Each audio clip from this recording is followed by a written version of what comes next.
வணக்கம். திரையரங்கம் த டிப்ளமேட். இது ஒரு இந்தி திரைப்படம்.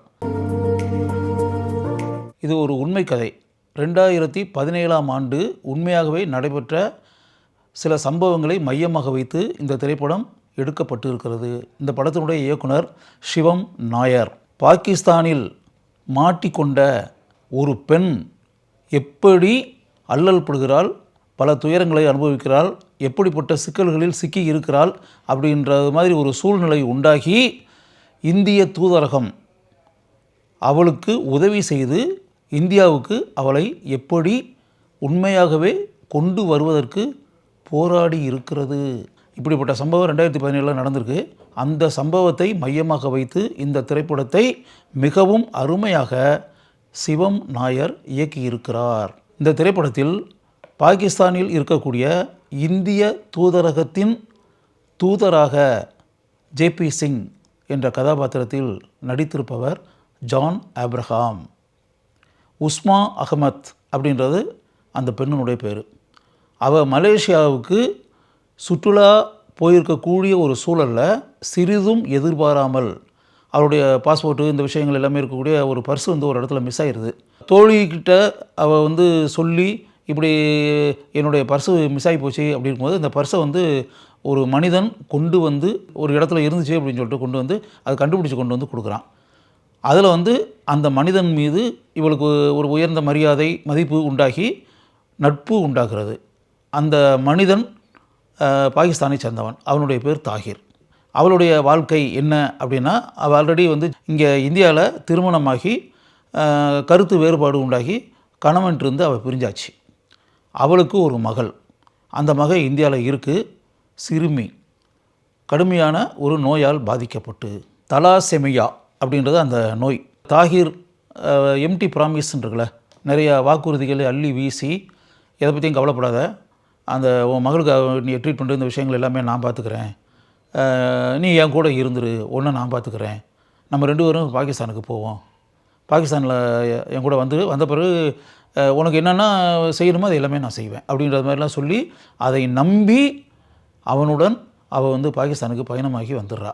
குக் கிராமம், அந்த கிராம பகுதியில் இவளை கொண்டு போய் இவளை ஒரு அறைக்குள்ளே அடைச்சி வச்சு அங்கே போன பிறகு தான் தெரியுது இது மாதிரி நிறைய பெண்கள் அங்கு இருக்கிறார்கள். அங்கே கிட்டத்தட்ட சிறை கைதியை போல அந்த கிராமத்தில் இவள் மாட்டிக்கொள்கிறாள். கடுமையான அணுகுமுறையோடு அவன் இருக்கிறான். வன்முறையை பயன்படுத்துகிறான், அடிக்கிறான், உதைக்கிறான், ஃபோன்லேருந்து எல்லாத்தையும் பிடுங்கி வச்சுக்கிறாங்க. அப்படிப்பட்ட நிலையில் உஸ்மா அகமத் என்ற இந்திய பெண் மாட்டிக்கொள்கிறாள். இப்போ நான் சொன்ன மேட்டர்லாம் ஃப்ளாஷ்பேக்கில் வருது. படத்தினுடைய ஆரம்ப காட்சியில் என்னென்னா, அவளை கொண்டு போய் அந்த தாகிர் இன்னொருத்தன் இவங்க 2 பேரும் அவளை கூப்பிட்டு இந்திய தூதரகத்துக்கு வருவாங்க. Indian embassy. அங்கே எதுக்கு கொண்டு வர்றாங்க அப்படின்னா, அது பின்னாடி ஃப்ளாஷ்பேக்கில் வருது. கொண்டு அங்கே ஒரு அறையில் அவள் இருக்கும்போது அங்கேருந்து அவள் வேகமாக தப்பிச்சு இந்திய ஹை கமிஷனர் ஜேபி சிங் அவரை மீட் பண்ணணும் அப்படின்னு சொல்லி அவள் சொல்கிறாள். அந்த ஜேபி சிங் தான் ஏற்கனவே சொல்கிறேன், ஜான் ஆப்ரஹாம் ஏற்று நடிக்கக்கூடிய கதாபாத்திரம்னு சொல்லிட்டு. இவளுடைய நிலைமையை பார்த்து ஜேபி சிங்கை எப்படியாவது சந்திக்க வச்சிடுறாங்க. அங்கே போன பிறகு உண்மையை சொல்கிறா. இந்த இந்திய தூதரகத்துக்கு எதுக்கு வந்தாங்க அப்படின்னா, இப்போ இவன் திருமணம் செஞ்சு அப்படின்ற மாதிரி ஒரு காரியத்தை செஞ்சு அப்படின்னு வரும்போது, அப்போ எங்கள் இதில் இந்தியாவில் திருமணம் செஞ்சால் மணமகள் வீட்டிலேருந்து இப்படியெல்லாம் நகை கொடுப்போம், இவ்வளவு நகை கொடுப்போம், சொத்து கொடுப்போம் அப்படின்ற மாதிரிலாம் சில விஷயங்கள்லாம் சொன்ன பிறகு அதுக்கு ஆசைப்பட்டு, அதுக்கு இந்திய தூதரகத்தின் மூலமாகத்தானே அதெல்லாம் வாங்க முடியும். அவன் அந்த நகைக்காக ஆசைப்பட்டு இந்திய தூதரகத்துக்கு அவளை அழைச்சிட்டு வந்திருக்காங்க. உண்மையாகவே இந்த பெண் எந்த அளவுக்கு மாட்டப்பட்டு இருக்கிறாள், சிக்கி இருக்கிறாள், எப்படிப்பட்ட அவல நிலையில் இருக்கிறாள் அப்படின்றது இந்தியாவினுடைய ஹை கமிஷனரான ஜேபி சிங்குக்கு தெரிஞ்சிருது. தெரிஞ்சு அப்படின்னா உடனே இங்கே இந்தியாவில் காண்டாக்ட் பண்ணோம்ல. இந்தியாவினுடைய வெளியுறவுத்துறை அமைச்சர் சுஷ்மா ஸ்வராஜ் எக்ஸ்டர்னல் அஃபேர்ஸ் மினிஸ்டராக இருந்த காலகட்டத்தில் இது நடந்திருக்கு இந்த சம்பவம். அதனால் சுஷ்மா ஸ்வராஜ் கதாபாத்திரத்தை காமிக்கிறாங்க. அந்த கதாபாத்திரத்தில் நடித்திருப்பவர் நம்முடைய ரேவதி. அவங்களுக்கு இந்த விஷயம் தெரிவிக்கப்படுகிறது. அவங்க இந்த விஷயத்தை எப்படி டீல் பண்ணணும், ஏன்னா ரிஸ்க்கான ஒரு மேட்ரு. பாகிஸ்தான் நடக்கக்கூடியது. பாகிஸ்தானில்னா அங்கே இருக்கக்கூடிய அரசாங்கம் அப்படின்னு இருக்குது, அங்கே ஒரு நீதிமன்றம் இருக்குது. அங்கே திருமணம் செஞ்சாச்சு அப்படின்ற மாதிரி ஒரு விஷயத்த அவங்க கிரியேட் பண்ணுவான். அந்த கணவன்ற பேரில் வந்து அவன் வந்து வாதாடுவான். இப்படிலாம் பல சட்ட சிக்கல்கள்லாம் இருக்குது. இதையெல்லாம் தாண்டி அந்த பெண்ணை அங்கேருந்து கொண்டு வர்றதுன்றது ஒரு ரிஸ்கான ஒரு வேலையை ஜேபி சிங் கதாபாத்திரத்தில் வரக்கூடிய ஜான் அப்ரஹாம் செஞ்சுருக்காரு அப்படின்றது மட்டும் ரேவதிக்கு தெரியுது. ரேவதி அதை கோடிட்டும் காமிக்கிறாங்க. 2 அரசாங்கங்கள் சம்மந்தப்பட்ட விஷயம். இதை ரொம்ப அருமையாக, பெர்ஃபெக்டாக, கேர்ஃபுல்லாக கவனம் செலுத்தி டீல் பண்ணணும். எங்கே சறுக்குனாலும் இந்திய அரசாங்கத்துக்கும் அதனால் கெட்ட பேர் வந்துடக்கூடாது, பார்த்துக்குங்க.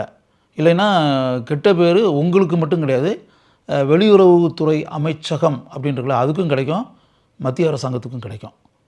ரொம்ப டெலிகேட்டான ஒரு மேட்டர் அப்படின்ற மாதிரி மட்டும் சுஷ்மா ஸ்வராஜ் வந்து உண்மையாகவே அந்த காலத்தில் அப்படி சொல்லியிருக்காங்க அப்படிங்களேன். ரேவதி இந்த படத்தில் சொல்கிறாங்க. கடுமையாக இவர் வந்து போராடுறாரு. அதாவது இந்த பொண்ணு வந்து இது மாதிரி கிராமத்தில் ஒரு கொடிய மனிதன்கிட்ட சிக்கி கிடக்கிறாள் அப்படின்ற அந்த விஷயத்தை மட்டும் வலியுறுத்துகிறாரு. அவன் வந்து தன்னை நியாயப்படுத்துறதுக்காக கோர்ட் வர போவான்ல, கோர்ட் வர இந்த மேட்ரு போகுது. 2 பேரையுமே கூட்டு விசாரிக்கிறாங்க, வக்கீல்கள் வாதாடுகிறார்கள்.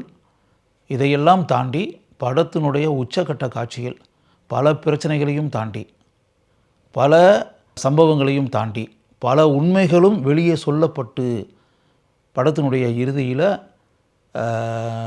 இவளுக்கு நீதி கிடைக்கிறது. அந்த பெண் பக்கம்தான் நியாயம் இருக்குது. அதை வந்து சட்டம் அப்படின்னு வரும்போது அதில் நம்ம பயஸெல்லாம் பார்க்க முடியாது அப்படின்ற மாதிரி ஒரு இறுதி தீர்ப்பு இந்த பொண்ணுக்கு சாதகமாக வழங்கப்பட்டது. நீதிமன்றம் வழங்கிய தீர்ப்புக்கு பிறகு கூட அந்த தாகிர், அவனை சேர்ந்த மனிதர்கள், பாகிஸ்தானை சேர்ந்த பல மனிதர்கள் வன்முறையில் இறங்கி இவன் அந்த இடத்த விட்டு தப்பிச்சு போக முடியாத அளவுக்கு எப்படிப்பட்ட இன்னல்களையெல்லாம் உண்டாக்கணுமோ, இந்திய தூதரகம் அங்கே உள்ள நுழைஞ்சி எப்படிப்பட்ட சட்டவிரோத செயல்களையெல்லாம் செய்ய முடியுமோ எல்லா காரியங்களையுமே பண்ணுறாங்க. ஒரு சேசிங் இதெல்லாம் இருக்குது, ஹெவி சேசிங்கெல்லாம் இருக்குது. இதையெல்லாம் தாண்டி தன்னுடைய உயிரையே பணயம் வைத்து ஜேபி சிங் என்ற இந்தியாவினுடைய ஹை கமிஷனர் ஃபார் பாகிஸ்தான் எந்த அளவிற்கு அந்த பெண்ணுக்காக போராடி அந்த பெண்ணை வந்து தன்னுடைய வாகனத்திலேயே அமர வைத்து, அதற்கு பிறகு கூட எவ்வளவோ சேசிங் இதையெல்லாம் தாண்டி இந்தியாவினுடைய அந்த எல்லை, பாகிஸ்தான் எல்லை, இந்தியா எல்லை, அது வாகா அப்படின்றோம்ல, அந்த இடத்துக்கு அந்த பெண்ணை கொண்டு வந்துடுறாரு. வெளியுறவுத்துறை அமைச்சராக இருக்கக்கூடிய சுஷ்மா ஸ்வராஜ் அந்த பெண்ணை எதிர்பார்த்து அங்கே இருக்காங்க. அவங்க வந்து அன்புடனும் பாசத்துடனும் இந்த பெண்ணை இந்தியாவுக்கு விமானத்தில் எப்படி கொண்டு வருகிறார்கள். கொண்டு வந்து அந்த பெண்ணை மீண்டும் ஒரு நல்ல வாழ்க்கைக்குள் நுழைவதற்கான ஒரு சூழலை எப்படி உண்டாக்குகிறார்கள். அதாவது அங்கேருந்து அந்த கொடியவனுடைய சிறைக்கூடத்திலிருந்து விடுவித்து கொண்டு வந்து இந்திய மண்ணில் அந்த பெண்ணை எப்படி கால் பதிக்க வைக்கிறார்கள். அதான் படத்தினுடைய உச்சக்கட்ட காட்சி. ஜேபி சிங் கதாபாத்திரத்திற்கு மிக அருமையாக தன்னுடைய இயல்பான நடிப்பால் பெருமை சேர்த்திருக்கிறார் ஜான் அப்ரஹாம். சுஷ்மா ஸ்வராஜாகவே இந்த படத்தில் தன்னுடைய அருமையான நடிப்பு திறமையால் வாழ்ந்திருக்கிறார் ரேவதி. சாதியா கதீப் இந்த நடிகை அருமையாக உஸ்மா அகமத் கதாபாத்திரத்திற்கு உயிர் தந்திருக்கிறார். ஜக்ஜீத் சந்து அவர்தான் தாகிர் கதாபாத்திரத்தில் நடித்திருக்கக்கூடிய நடிகர். தன்னுடைய கொடூரமான தன்மையை படம் முழுக்க அந்த கதாபாத்திரத்திற்கு வெளிப்படுத்தி அந்த கதாபாத்திரத்திற்கு அவர் சிறப்பு சேர்த்திருக்கிறார். மொத்தத்தில் ஒரு இந்திய பெண் எந்த அளவிற்கு பாகிஸ்தானை சேர்ந்த ஒரு கொடூரமான மனிதனிடம் உண்மையாகவே மாட்டியிருக்கிறாள், சிக்கியிருக்கிறாள். அவள் எப்படி அங்கிருந்து தப்புவாள், எப்படி இந்திய மண்ணுக்கு தப்பித்து வந்து சேருவாள் அப்படின்ற பதைப்பு இருக்குல்ல, அதை படம் முழுக்க படம் பார்ப்பவருடைய உள்ளங்களில் ஆரம்பத்திலிருந்து இறுதி வரை உண்டாகி கொண்டே இருக்கும். சிறிதும் தவறாமல் கட்டாயம் நீங்கள் பார்க்க வேண்டிய ஒரு அருமையான திரைப்படம் தி டிப்ளமேட் என்பதை இங்கு நான் ஆழமாக பதிவு செய்கிறேன்.